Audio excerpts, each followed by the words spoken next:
And I'm going to turn it over to Dr. Clements now, Andi, and let you take it away.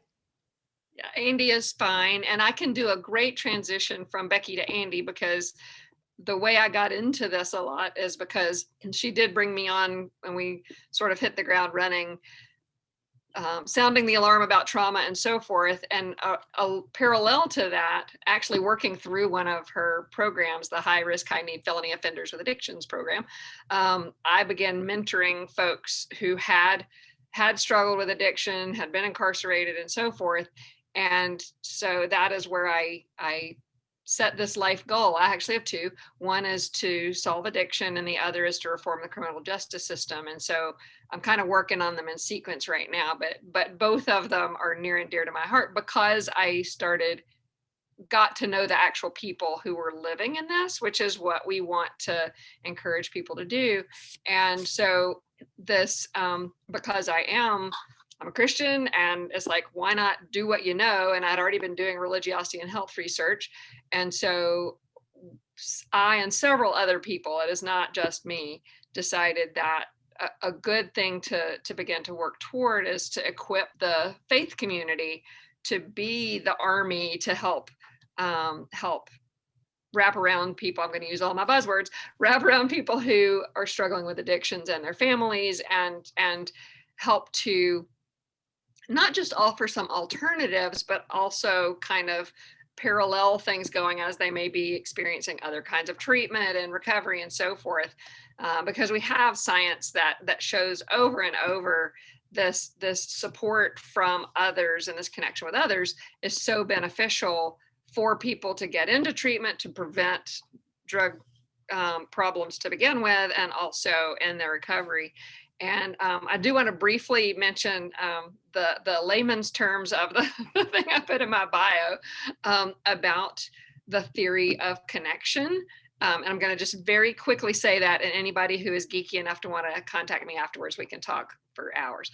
But one of the things that I'm studying right now is basically how we are physiologically built from conception to connect with people. You've probably heard about bonding at birth and things like that. Well, what happens in that is people bond with their mom, mom and baby.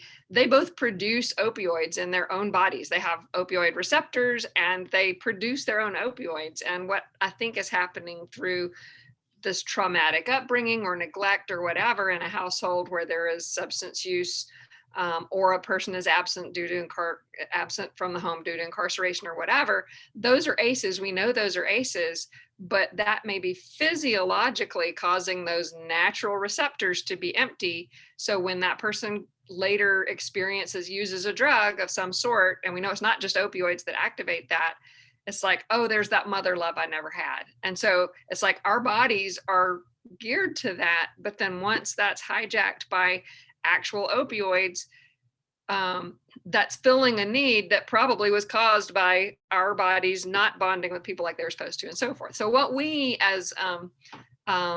I as a researcher, and some of what we're doing in Uplift Appalachia, the organization that I helped to found, are doing is we're trying to see if we can create this intentional connection with other people to try to restart that natural system in our bodies where we can produce our own internal opioids and reduce that need for other opioids, if that makes sense. So that's the layman's term, but on the ground, what that looks like is we want to equip folks to create connections with people who are addicted to substances. And we know when someone is addicted to substances, they pull away from people, they isolate, and so forth. And so they're not going to come in the church and say, hey, I need somebody to connect with me. It's just not going to happen. And so we need to equip folks so that they understand, yeah, that person's not going to want to bond with me to start with, or have a relationship with me, but I can facilitate that through giving a ride or having a meal or chatting with somebody in a restaurant or whatever, and gradually build a connection with that person, and eventually, hopefully, there will build trust. All of those things that we try to teach through the trauma-informed care training, that it's like understanding their side and not being judgmental and reducing the stigma, but all along knowing that if we can help them build connections and bring them into a healthy community, that's going to be therapeutic, whether they're in other kinds of treatment or not, or they've been in treatment and now they're in recovery, whatever. The system, but the system at this point is not really in place. And we have a lot of people in the area who are working on reentry of prison population, and it's like, okay, you're free, but where do you go? And if we have some open armed churches ready that already understand all of the biology and the science and the treatment options and whatever, they're going to be better able to smooth that transition, I guess, because we can hand somebody a resource list all day. We can hand somebody, here are the dangers of relapse all day. But most people are not ready to process that, or maybe so busy with day to day, I just need to survive sober another day, that's not where they are. And so if you have people trained, and that's what our organization, we were talking about mobilizing the church, that's what we have found is really needed, is kind of to be that liaison, to be a liaison between the faith community and the clinical community and the treatment community, the patients themselves, to facilitate some of that handoff and support back and forth and so forth. So that is what we work on. And we also, within that, have developed an actual faith-based trauma-informed care training. Tranya's trained to do that. There's some other people that are trained to do that, where it actually is taking that information, but integrating it with scriptural principles